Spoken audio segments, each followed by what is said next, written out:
Queridos amigos do canal Estandarte da Liberdade, bem-vindos a este programa Aconteceu na História da Igreja. Eu sou Renan e apresento toda semana um vídeo sobre coisas interessantes, né? Fatos que são curiosos, que são importantes para a nossa história, e nos trazem lembranças boas, né? Nos fazem aprender um pouco mais, nos fazem refletir e ajuda também a fortalecer testemunho, né? Especialmente hoje eu trouxe um fato em específico no qual eu quero contar bem uma história, um contexto que, quando eu li isso, né, na época, pela primeira vez, me tocou muito. E tem coisas, né, que às vezes eu nem conto tanto, nem falo tanto, mas só uma informaçãozinha pequena, às vezes pode ajudar alguém a entender melhor algum detalhe. A gente fala aqui de fatos, acontecimentos bem específicos, mas por trás desses fatos tem muita história, né? A gente não está aqui falando sobre a história da igreja em si, né? A história. É fatos na história da igreja, né? Mas cada coisinha dessas é importante. É como uma pedrinha, né? Como um tijolinho na construção de um grande edifício. E a nossa história, a história da igreja, é um edifício grande e belo, né? O primeiro fato que eu vou trazer para vocês é referente ao dia 20 de agosto de 1842. Vejam que Orson Pratt, ele era um apóstolo, certo? E ele foi excomungado por causa da recusa dele em aceitar o casamento plural. Não é só que ele disse, não quero. Ele se rebelou contra a igreja por causa disso, né? Contra o profeta, principalmente. Orson Pratt foi um homem muito importante, ele era membro do Corpo dos Doze, é, ele é o autor de hinos, ele escreveu jornais, fez muita coisa, né? Serviu como um grande missionário, fez muita coisa pela igreja. Mas veja como a resistência a seguir algo estabelecido pelo profeta afetou ele. Tudo bem que o casamento plural realmente era uma coisa difícil, né, de aceitar. Naquela época, hoje também, eu não sei em que época era mais difícil de aceitar isso, se hoje em dia ou naquela época. Hoje a gente tem uma quantidade de informações que essa experiência nos trouxe, né? Mas nessa época também era muito diferente tudo. Eu não sei se esse conhecimento que nós temos hoje nos ajuda a achar mais estranho ou entender melhor eles, vendo de fora, né? Mas para eles era muito difícil, né? Inclusive, existem fatos que nunca foram esclarecidos por ser algo que era tratado de modo confidencial, né? Era algo que muitas vezes as pessoas tinham vergonha, era algo íntimo, né? E às vezes até foi guardado em sigilo, porque quando foi criminalizado, depois foi criminalizado, né? Então a igreja parou de divulgar certas coisas, as pessoas também por conta própria não falavam muito sobre isso. Então hoje muita coisa ainda é incerta. Mas aconteceu isso com ele, né? Depois ele foi readmitido tudo, mas foi ele acabou sendo excomungado. Dia 20 de agosto do ano 2000, o presidente Hinckley dedicou esse belo templo, que é o templo de Caracas, Venezuela, né? Essa imagem especificamente não dá para perceber, mas ele é bem pequeno, mas fica em cima de um morrinho, de uma ladeira. É bem bonito, dá para ver. Ele pode ser visto de uma boa parte da cidade, né? E daí dá para ver também, tem uma visão muito bela. Tem um jardim meio pequeno, mas também é muito bem cuidado, olha. É incrível. E em 99, agora no dia 21 de agosto, o presidente Hinckley dedicou o templo de Spokane, Washington. Veja que eles são meio parecidos, né? Tem esses círculos aqui na frente, esses três círculos. O modelo da torre dos Moroni também, bem parecido. Essas colunas da frente, alguns vitrais aqui também na fachada. Essa marquise, eu acho que é marquise isso aqui, né? Também bem parecido. Tem outros templos, muitos templos, quase todos dessa época, 98 até 2002, tem um modelo bem parecido. E veja que o presidente Hinckley dedicou os dois, né? O presidente Hinckley é o campeão, a pessoa que mais dedicou tempo na história da igreja. Provavelmente até a segunda vinda não vai mudar isso. E nesse vídeo aqui tem um competidor com ele. Vocês vão ver. 21 de agosto de 2009, o presidente Monson, né? Ele ficou o tempo de Oquirrh Mountain. Eu não sei como é que se pronuncia isso aqui, minha gente. Eu imagino que é uma palavra de origem indígena. Eu acho que é assim, Oquirrh. Eu nunca vi dois R's e um H.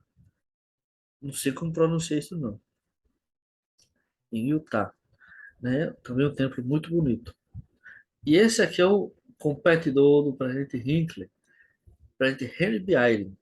Em 20 de agosto de 2011, ele dedicou o templo de San Salvador, El Salvador, né? Ele era o primeiro conselheiro na primeira presidência na época.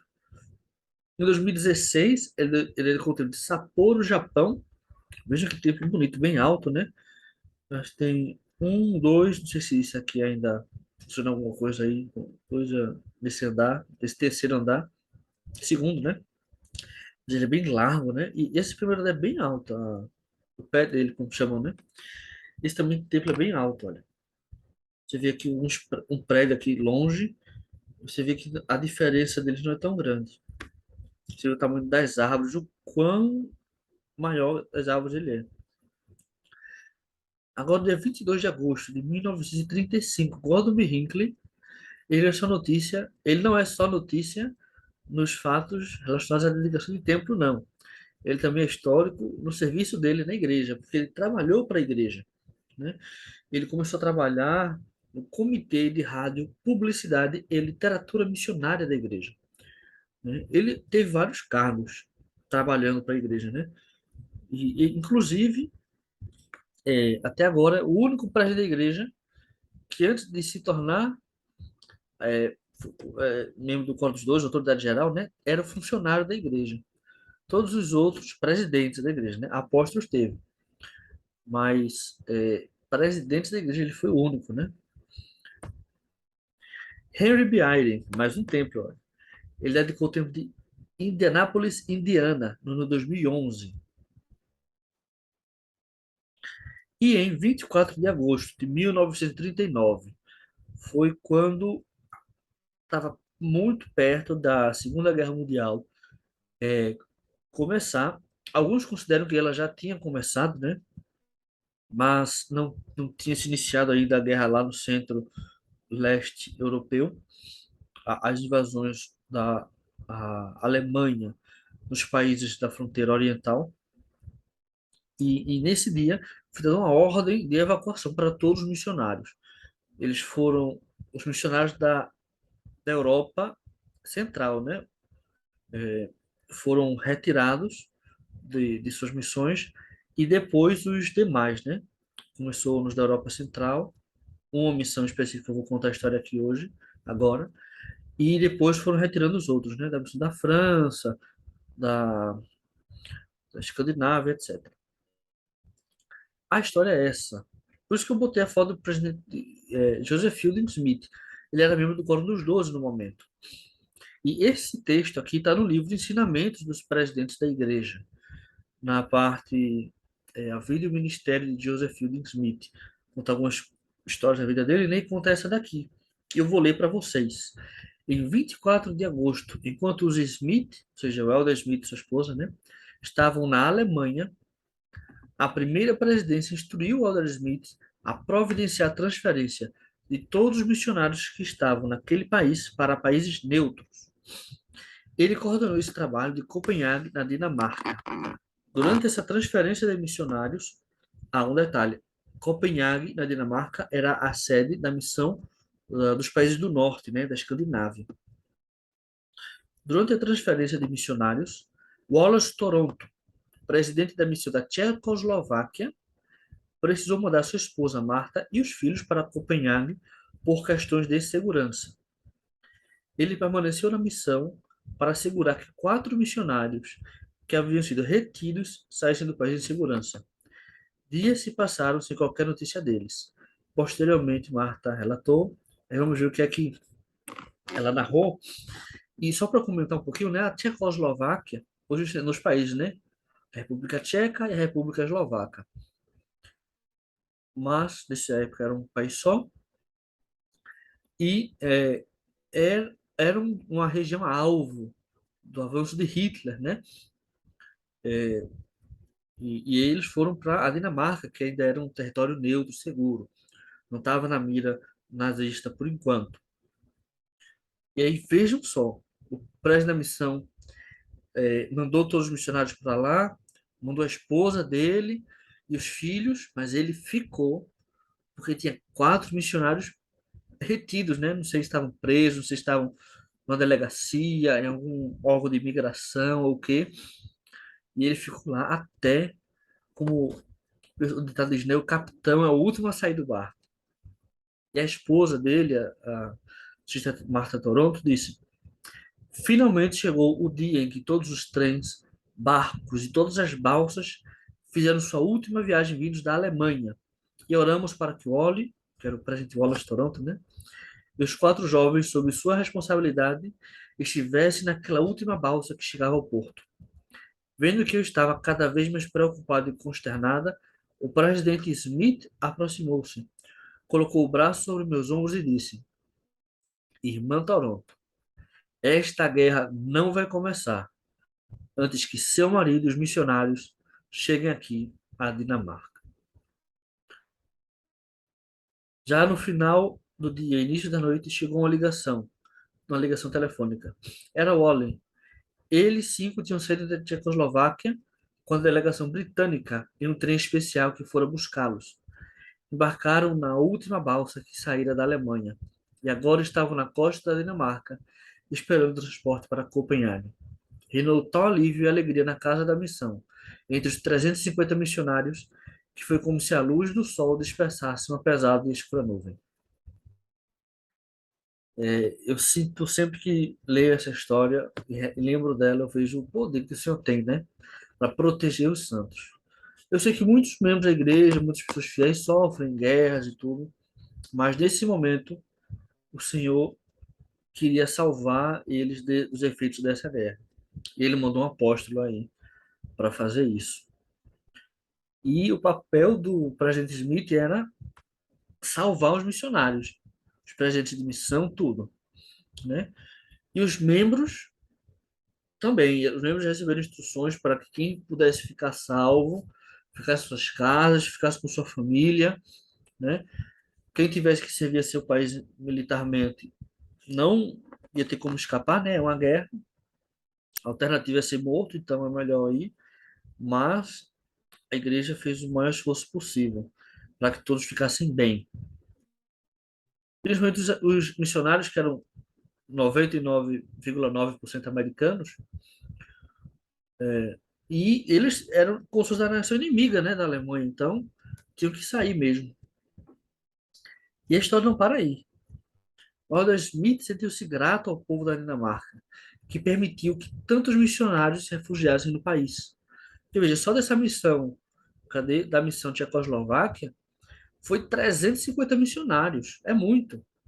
Tem missão hoje no mundo que não tem tantos missionários assim. Tem missão no mundo hoje que tem menos de 200 missionários.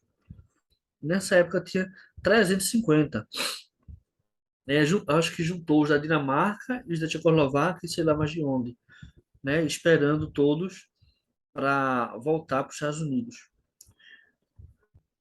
Então, o Adam Smith sentiu-se grato por da Dinamarca e tal. Quando a guerra irrompeu, ele profetizou que, devido à sua generosidade, o povo dinamarquês não teria falta de alimento durante o conflito. Veja, ele agradeceu ao povo da Dinamarca, né? E ele prometeu que o povo inteiro da Dinamarca, não só os membros, ele está falando sempre do povo da Dinamarca, eles não teriam falta de alimentos em seu país. Anos depois, constatou que o povo da Dinamarca sobreviveu à guerra em condições provavelmente melhores do que as de qualquer outra nação europeia. Os santos dinamarqueses chegaram a mandar pacotes de auxílio humanitário aos santos necessitados da Holanda e da Noruega, né? Vejam como nós podemos ser abençoados por receber os missionários, né? É, hoje não existe essa guerra mundial, né? Não tem o Hitler por aí querendo matar meio mundo de gente e dominar a Europa. Mas, de certa forma, existe a guerra, né? E no lado de cada um de nós podemos refugiar os missionários, seja convidando eles para almoçar na nossa casa, seja dando referências para eles, ou convidando eles para conhecer nossos amigos e familiares, né? E a gente vai ser muito abençoado também. Então vamos continuar aqui com outros acontecimentos. Dia 24 de agosto de 1985, esse templo bonito aqui. A imagem não está tão boa porque é uma imagem da época. É o templo de Joanesburgo, África do Sul, o primeiro templo do continente africano. Foi dedicado por Gordon B. Hinckley. Na época era segundo conselheiro na primeira presidência, né? O presidente era o presidente Spencer W. Kimball. E vejo que templo bonito, né? Um estilo diferente do que a gente está acostumado a ver, mas nessa época era comum. A gente viu alguns recentemente, algumas semanas atrás aí. O presidente Monson, que também dedicou muito tempo, né? Ele dedicou o templo de Twin Falls, Idaho, 24 de agosto de 2008. Templo, eu acho ele parecido com Curitiba, com Rio de Janeiro, com Manaus, porque o templo é meio comprido, meio largo, né? Longo. E tem na fachada dele tem essa parte mais alta, junto com a torre, né? Acho bonito isso. 25 de agosto de 1929, a fazenda de Martin Harris foi hipotecada por US$ 3.000. Foi feito isso para pagar a impressão do livro de Mormon. É importante a gente lembrar disso, minha gente. Essas coisas que, esses sacrifícios, né, que esses primeiros membros da igreja, que são pioneiros para todos nós, fizeram. Veja, isso aqui, esse retrato, mostra uma parte só da fazenda de Martin Harris. Ele era um fazendeiro próspero, rico. A fazenda dele tinha uma boa qualidade, não era muito longe da cidade. Ele ajudou muitas pessoas a se estabelecer na região e ele era um proprietário rico. E veja, a hipoteca conseguiu arrecadar US$ 3.000. Hoje não é nada, né? Tem gente que ganha isso aqui de salário, muito fácil. Mas na época era a salário de um mês, né? Na época isso foi o valor da fazenda inteira hipotecada num banco para custear a impressão do livro de Mormon, né? Vejam que sacrifício foi. Ele pode ter sua fazenda por US$ 3.000 para pagar a impressão de um livro que não ia dar retorno financeiro a ele. O livro de Mormon era vendido no início, né, por centavos, mas não ia dar retorno financeiro. O dinheiro ia ser para custear outras coisas e para publicar mais livros e tal, né? Ele não ia, talvez ele pudesse até conseguir um retorno de uma parte, mas do tudo não, né? Isso é muito importante a gente lembrar. O quanto se fez para a gente ter o livro de Mormon hoje. E 25 de agosto, vejam que história interessante. Essa irmã, Aurélia Spencer Rogers, 1878, fez a primeira reunião da primária. Esse quadro aqui tem a irmã Rogers, aqui perto do púlpito. Outras irmãs, tem umas outras três irmãs aqui adultas ajudando ela. Com as crianças, veja quantas crianças tinha na ala dela. Aqui em cima o bispo, tem dois outros homens que eu acho que são os conselheiros, né? Aqui tem outras irmãs, que eu imagino que são a Sociedade de Socorro, a presidência aí, e fizeram a reunião da primária no salão onde usava para sacramental também, porque não existia salão primário, não existia nada para as crianças até esse dia, minha gente. 1878, 34 anos depois que Jesus morreu, ainda não tinha nada para a primária. Vejam só, o presidente Nelson diz hoje que a restauração ainda está acontecendo, né? Esse momento foi um momento importante, porque a primária é essencial também na igreja. E esse momento foi um momento crucial na história da restauração. Também, cada organização da igreja, cada coisa que a igreja cria, né? E é parte da restauração. E digo a vocês que a primária realmente tem um papel divino. Eu sei que eu fui parte da primária, eu tenho lembranças do berçário, eu lembro de quando eu estava no berçário, meu irmão. Foi incrível minha participação na primária. Hoje, Eu fiz missão, já tive vários chamados, tudo. Eu digo a vocês, com toda certeza, nunca ouvi falar de alguma coisa na igreja, depois que eu saí da primária, que eu não tivesse algum tipo de conhecimento antes. Mesmo que eu não entendesse, mesmo que eu não soubesse tudo a respeito daquilo, mas tudo que existe na igreja, eu já tinha alguma noção disso na época da primária. Porque a primária deu uma base para tudo. Eu tenho isso bem gravado na minha mente, essa convicção. A primária é essencial na obra da igreja. E graças à ideia dessa mulher, que foi iniciativa dela, junto com outras mulheres, claro, né? Mas ela que levou isso à frente, foi feito uma ala. Depois que se organizou a organização da primária, né? Começou primeiro em outras alas.